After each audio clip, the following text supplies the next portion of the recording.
I don't like men. Stop touching me all the time. Excruciating outburst by Pennsylvania lawman who interrupts meeting after male colleague lays his hand on his arm for a brief moment. A committee meeting in Pennsylvania's capital was derailed by a Republican representative who asked a male colleague to stop touching him on the arm, saying he's heterosexual. Representative Daryl Metcalfe said, "I don't like men, as you might," after Democratic Representative Matt Bradford placed his hand on Metcalfe's forearm while debating a land use bill at the state government meeting in Harrisburg on Tuesday. He interrupted the visibly stunned Bradford mid-sentence to tell him to stop touching him. "Look, I'm a heterosexual.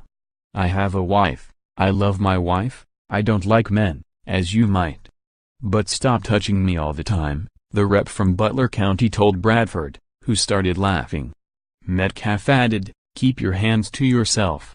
If you want to touch somebody, you have people on your side of the aisle who might like it. I don't." Bradford, who has a wife and children, laughed and said the meeting was officially off the rails. He then requested a sidebar to discuss what he called extraneous issues. "My intent was just to beg for your permission for about 30 seconds, Bradford, of Montgomery County, said.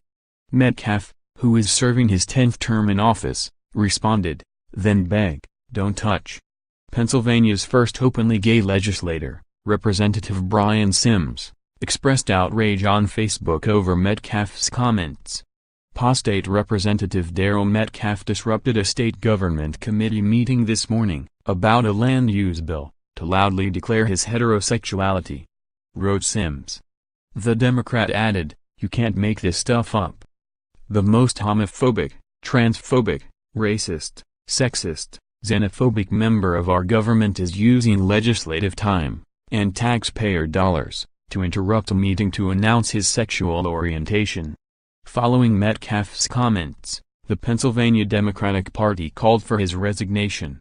Bradford later told TribLive.com that the lawmaker's comments were unpleasant and awkward and appalling, adding, "In this day and age, it's really inappropriate." Metcalfe told TribLive that he didn't know anything about Bradford's sexual preferences. "I don't know what Bradford's sexuality is," he said.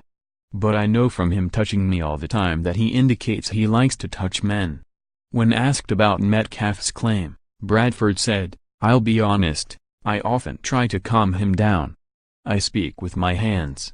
I've tried to calm him down." He told the Pittsburgh Post-Gazette that he was not making a pass at Metcalfe, but instead was trying to restrain him so I could finish my thought. "I have no idea what goes on in his head, and some days I'm glad for that," Bradford said. Metcalfe, who once defended white nationalism by saying it's a lot different than a white supremacist, has been very vocal against homosexuality in the past. When same-sex marriage was recognized across the country by the Supreme Court in 2015, Metcalfe said the Supreme Court displayed judicial tyranny. "It shows what tyrants they are when they think that they can place themselves above God's law, above natural law, and above the will of the American people as we've seen it expressed in state after state after state," Metcalfe said.